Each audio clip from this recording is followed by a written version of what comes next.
uh, COVID-19 ini ya, kita ngawali dari virus. Virus itu tidak akan bisa hidup sendiri. Dia membutuhkan inang. Dia hanya bisa hidup di dalam sel yang hidup. Sama dengan pohon, ada benalu di pohon.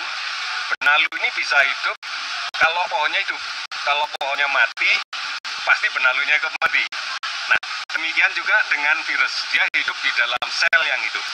Sel yang hidup itu ada di saluran pernafasan orang yang sakit.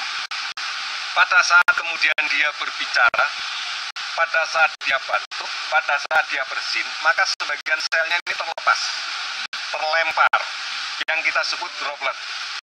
Oleh karena itu, logika kita, sehebat apapun orang sakit itu nggak mungkin dropletnya, percikan udaranya itu terlemparnya sampai 1 kilo dari mulutnya. Pasti sekitar 1 meter. Oleh karena itu persyaratannya adalah kontak dekat. Kemudian yang kedua, sel manusia apabila lepas dari tubuh manusia di dalam iklim Indonesia dengan paparan ultraviolet, suhu kelembapan yang seperti ini, rata-rata hanya akan bertahan di 10 sampai 15 menit. Setelah itu akan mati, indoor atau outdoor. Sama dengan percikan darah kita, kalau kemudian berada di daerah yang tertetes dimanapun, nggak sampai 10 menit sel darahnya akan mati. Begitu sel itu mati, maka virus yang numpang di dalamnya pasti ikut mati. Oleh karena itu kemudian pertanyaannya, apakah logis kalau kemudian tanpa kontak dekat, jarak jauh, bisa sakit? Nggak mungkin.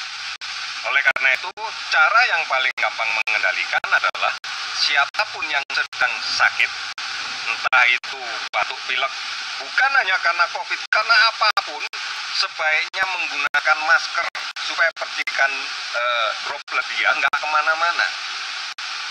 Supaya nggak perlu yang lain-lainnya yang di penjara. Ini kan ibaratnya virusnya di penjara.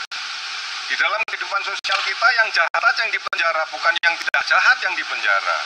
Cara berpikirnya jangan dibalik. Penjahatnya dibiarkan keliaran, kita yang masuk penjara semua. Ini dalam kaitan pengertian tentang virus itu seperti itu. Kita minta yang sakit pakai masker. Bahkan kalau perlu, mari kita tegur dengan cara yang baik apabila ada teman kita batuk, pilek, nggak pakai masker. Ini. Kemudian yang kedua, virus ini akan masuk melalui mulut kita. Bisa masuk sekalipun kita pakai masker.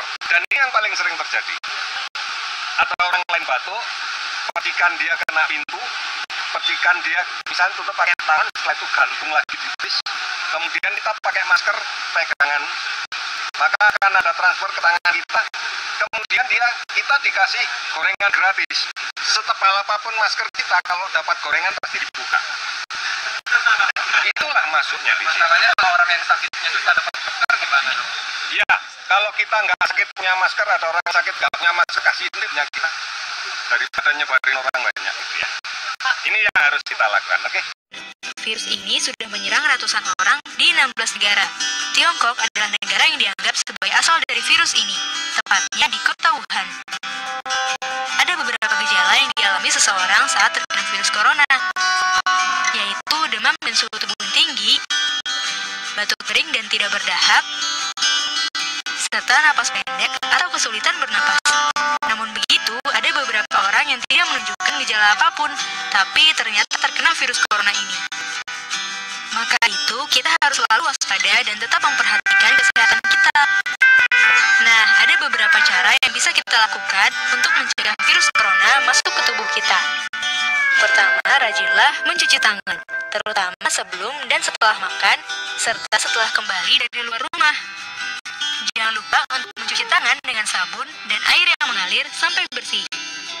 Kedua, gunakan masker jika bepergian keluar rumah, apalagi kalau teman-teman pergi ke tempat umum, seperti halte bis, stasiun kereta, atau bandara. Ketiga, tutupi hidung dan mulut saat bersin dengan menggunakan tisu atau lengan baju.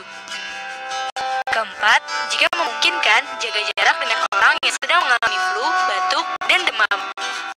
Kelima, selalu makan telur dan daging yang dimasak sampai matang merata, karena virus ini bisa menyebar lewat daging hewan yang tidak dimasak dengan baik.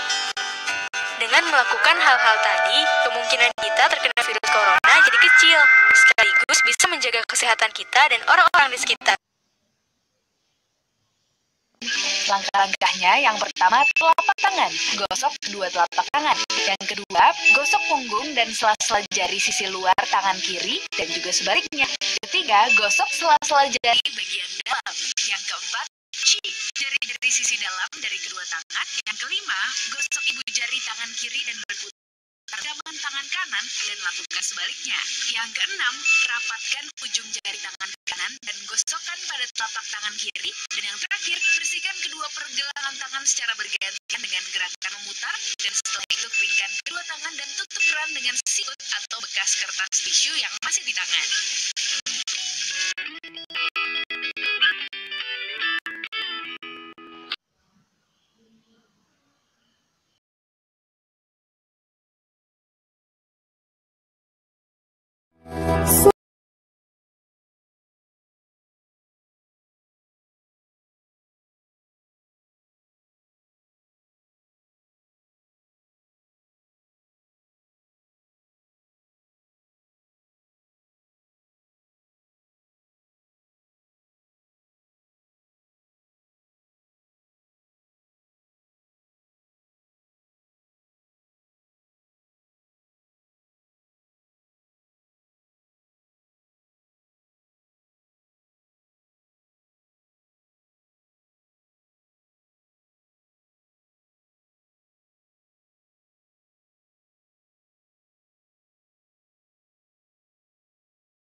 Basahi tangan dulu pakai sabun, lalu